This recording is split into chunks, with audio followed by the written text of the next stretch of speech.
الحمد لله رب العالمين والصلاة والسلام على نبينا محمد وعلى آله وأصحابه أجمعين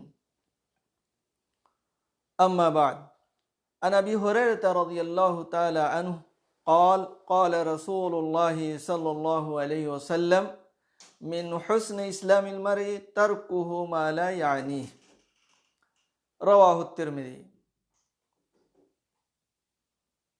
محترم ناظرین کرام، السلام علیکم ورحمۃ اللہ وبرکاتہ۔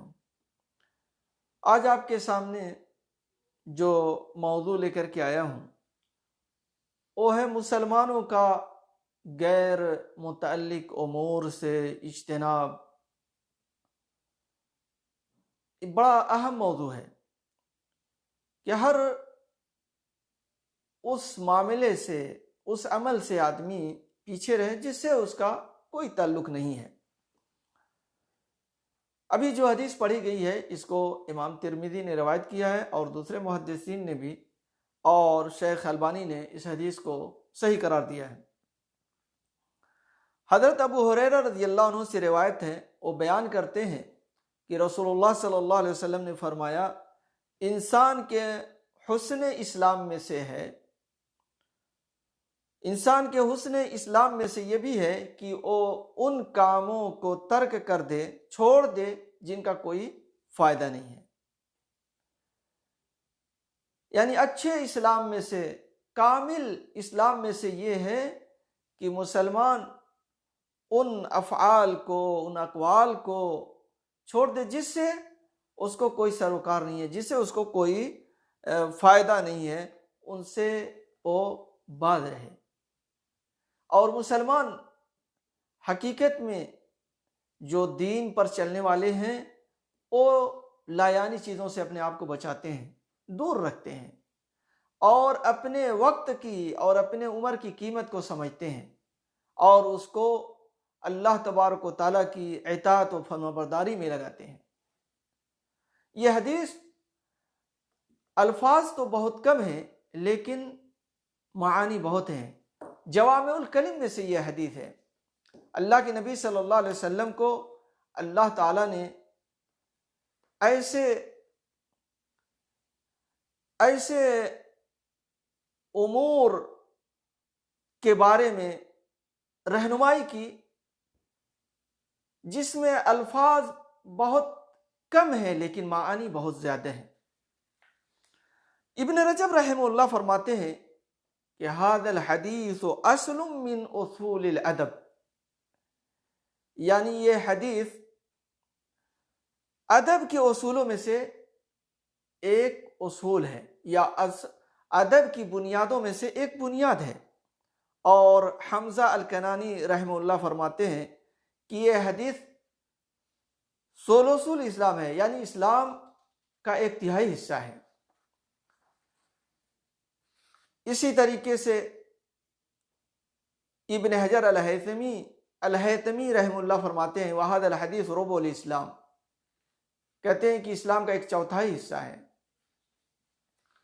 تو اس طریقے سے علماء نے اس حدیث کے بارے میں اپنی رائے بتائی ہے کہ اللہ کے نبی صلی اللہ علیہ وسلم کو اللہ تبارک و تعالیٰ نے یہ معجزہ دیا تھا جوامع الکلم کا، کہ آپ تھوڑے سے کلمے میں، تھوڑے سے جملے میں بڑی باتیں آپ کہہ دیتے تھے۔ انہی میں سے یہ بھی ہے من حسن اسلام المرء ترکہ ما لا یعنیہ۔ میرے بھائیو دوستو، ہمیں اگر اپنا دین بچانا ہے، اپنا اسلام بچانا ہے، اپنا ایمان بچانا ہے، تو ہم کو اپنے وقت کو اللہ اور اس کے رسول کی اطاعت و فرمانبرداری میں لگانا چاہیے، اور ان تمام چیزوں سے اپنے آپ کو بچانا چاہیے جس سے ہم کو اور آپ کو کوئی فائدہ نہیں ہے۔ اگر آپ سماج اور معاشرے پر نظر دوڑائیں گے تو آپ کو نظر آئے گا، اور کھیل کود ہے جیسے تاش ہے، شطرنج ہے، پتنگ بازی ہے، کرکٹ بھی تقریباً اسی میں آ جاتا ہے۔ ان سب چیزوں سے اپنے آپ کو بچانا چاہیے۔ بلکہ اگر ہم ان اوقات کو قرآن مجید کی تلاوت کرنے میں، اسلامی کتابوں کا مطالعہ کرنے میں، نبی صلی اللہ علیہ وسلم کی سیرت پڑھنے میں لگا دیں تو اس سے ہماری دنیا بھی بنے گی اور آخرت بھی بنے گی۔ اس لیے ہمیں لغو کاموں سے دور رہنا چاہیے۔ اللہ تبارک و تعالیٰ قرآن مجید میں فرماتا ہے قد افلح المؤمنون الذین هم فی صلاتهم خاشعون والذین هم عن اللغو معرضون۔ بے شک وہ اہل ایمان فلاح پا گئے جو اپنی نمازوں میں خشوع پیدا کرتے ہیں اور لغو کاموں سے اعراض کرتے ہیں، بچتے ہیں، دور رہتے ہیں۔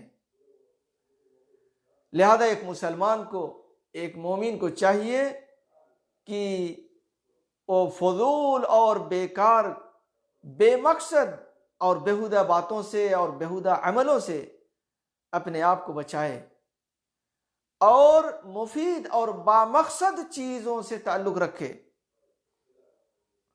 یہ حدیث حقیقت میں اپنے دامن میں بڑی وسعت اور جامعیت رکھتی ہے، بڑی وسعت اور جامعیت رکھتی ہے۔ اس میں بیکار اقوال اور افعال، لغو گفتگو، بے مقصد مطالعہ، بیکار کھیلوں سے ہم سب کو بچنا چاہیے۔ اور گویا کہ یہ حدیث ہمیں نصیحت کرتی ہے کہ ہم ان بیکار اعمال سے، کاموں سے اپنے آپ کو بچائیں، دور رکھیں۔ ایک حدیث ہے، حضرت بلال بن الحارث رضی اللہ عنہ روایت کرتے ہیں، وہ کہتے ہیں کہ سمعت رسول اللہ صلی اللہ علیہ وسلم یقول ان احدکم لیتکلم بالکلمہ من رضوان اللہ ما یظن ان تبلغ ما بلغت فیکتب اللہ له بها رضوانہ الى یوم یلقاہ وان احدکم لیتکلم بالکلمہ من سخط اللہ ما یظن ان تبلغ ما بلغت فیکتب اللہ علیہ بها سخطہ الى یوم یلقاہ۔ اس کو امام ترمذی نے روایت کیا ہے اور شیخ البانی نے صحیح قرار دیا ہے، اور اسی معنی کی ایک حدیث صحیح بخاری کے اندر بھی موجود ہے۔ بلال بن حارث مزنی رضی اللہ عنہ فرماتے ہیں کہ میں نے نبی کریم صلی اللہ علیہ وسلم کو فرماتے ہوئے سنا کہ تم میں کوئی شخص اللہ تعالیٰ کی رضا والی کوئی ایسی بات کہہ جاتا ہے اور اسے اس کی عظمت کا احساس تک نہیں ہوتا، اس کی وجہ سے اللہ تعالیٰ قیامت تک اس پر راضی ہو جاتا ہے، قیامت تک کے لیے اس سے راضی ہو جاتا ہے۔ اسی طرح کوئی آدمی اللہ تعالیٰ کی ناراضگی والی بات کہہ جاتا ہے اور اسے اس کی سنگینی کا احساس تک نہیں ہوتا، مگر اس ایک بات کی وجہ سے اللہ تعالیٰ اس پر قیامت تک ناراض ہو جاتا ہے۔ دیکھا آپ نے، یعنی انسان جب زیادہ بات کرے گا تو ضروری ہے کہ کبھی نہ کبھی وہ پھسلے گا اور غلط باتیں بول ڈالے گا، غلط باتیں کہہ دے گا۔ اس لیے کثرت کلام سے بچنا چاہیے، اور یہی یہ حدیث ہمیں سکھا رہی ہے کہ ہم ان تمام چیزوں سے بچیں جسے ہمارا کوئی سروکار نہیں ہے، کوئی سروکار نہیں ہے، بچیں تاکہ ہم اللہ تبارک و تعالیٰ کو ناراض کرنے والی کوئی بات نہ کہہ دیں۔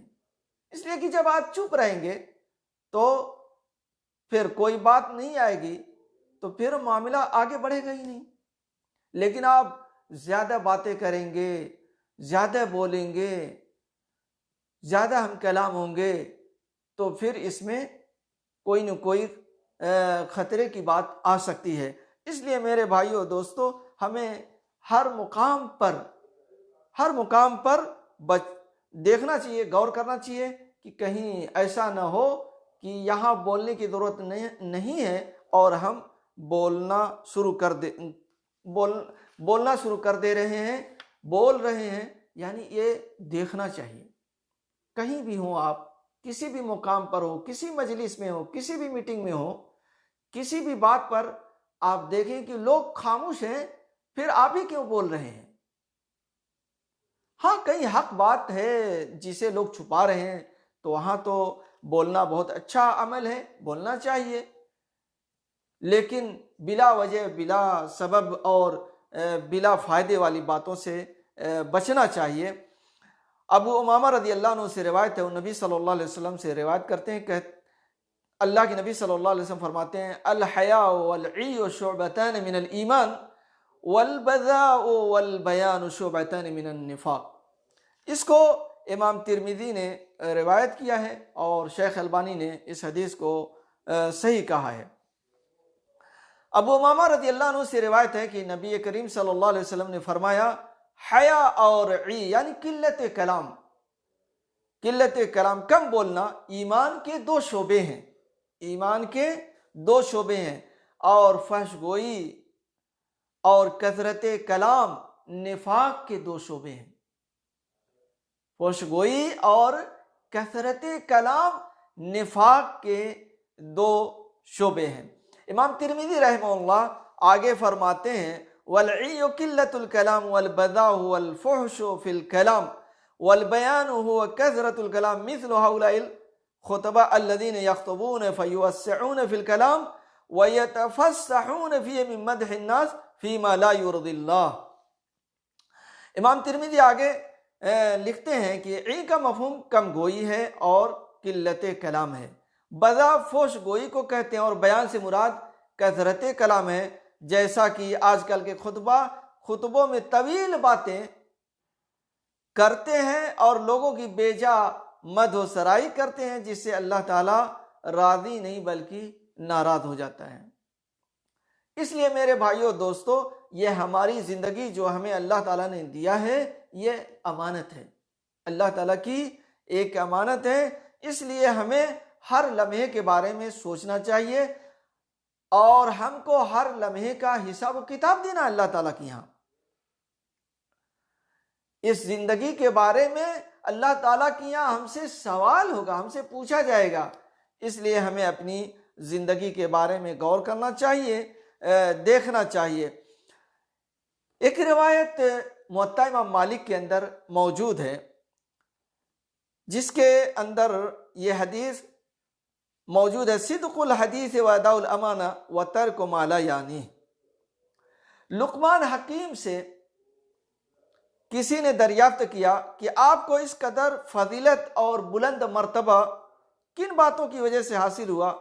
تو انہوں نے فرمایا سچ بولنے، امانت ادا کرنے اور غیر متعلقہ امور کے ترک کرنے کی وجہ سے ہے، یعنی صدق الحدیث واداء الامانہ وترک ما لا یعنی، یعنی غیر متعلقہ امور سے دور رہنا، اس سے بچنا، یعنی اس کی وجہ سے یہ فضیلت حاصل ہوئی ہے۔ تو حقیقت میں یہ حدیث جو ابھی آپ کے سامنے پڑھی گئی ہے، یہ بڑی اہم حدیث ہے۔ من حسن اسلام المرء ترکہ ما لا یعنی، بڑی اہم حدیث ہے، اس پر ہم لوگوں کو عمل کرنا چاہیے، اس حدیث کے بارے میں سوچنا چاہیے، غور کرنا چاہیے، اور ہمیں بلا فائدہ نہیں بات کرنا چاہیے، نہیں بولنا چاہیے۔ اور آپ اس کے بارے میں دیکھے ہوں گے کہ کبھی کبھی مجلس میں بعض دفعہ کوئی بات ہو رہی ہے اور دوسرے لوگ اس میں بیچ میں پڑ جاتے ہیں، اور بات بھی ایسی بولتے ہیں کہ جس سے پوری مجلس کے لوگ ہنسنے لگتے ہیں، کہتے ہیں کہ آپ نے تو سمجھا ہی نہیں یہ بات، اور آپ بولنے لگے۔ تو احساس ہوتا ہے کہ دیکھیں اس مجلس میں اتنی بڑی تعداد علماء کی ہے اور اچھے اچھے علماء ہیں، کوئی نہیں بول رہا ہے، لیکن یہ آدمی بلا وجہ اس میں داخل ہو گیا اور بولنا شروع کر دیا۔ تو بالکل ظاہر ہے کہ جو لوگ زیادہ بولتے ہیں وہ بہت زیادہ رسوا ہوتے ہیں، لوگوں کے سامنے رسوا ہوتے ہیں۔ قیامت کے دن اللہ کے سامنے کیا رسوائی ہوگی وہ تو اللہ ہی بہتر جانتا ہے، لیکن وہ دنیا میں بھی رسوا ہوتے رہتے ہیں۔ اس لیے میرے بھائیوں دوستو، اس حدیث کو ہم اپنی زندگی کا نمونہ بنا لیں اور ہر جگہ وہی بات بولیں جو اچھی ہو، بھلی ہو اور جس کی ضرورت ہو، اور ان تمام چیزوں سے بچیں جس کی کوئی ضرورت نہیں ہے۔ اللہ تعالیٰ سے دعا ہے کہ اللہ تبارک و تعالی ہم لوگوں کی حفاظت فرمائے اور بے مقصد اور بیہودہ اور فضول باتوں سے ہم لوگوں کو دور رکھے، اور جس میں اچھائی ہے اور جن باتوں میں بہتری ہے انہی باتوں کو زبان پر لانے کی توفیق عطا فرمائے، آمین۔ وآخر دعوانا ان الحمد للہ رب العالمین، وصلی اللہ علی نبینا محمد وعلی آلہ واصحابہ اجمعین۔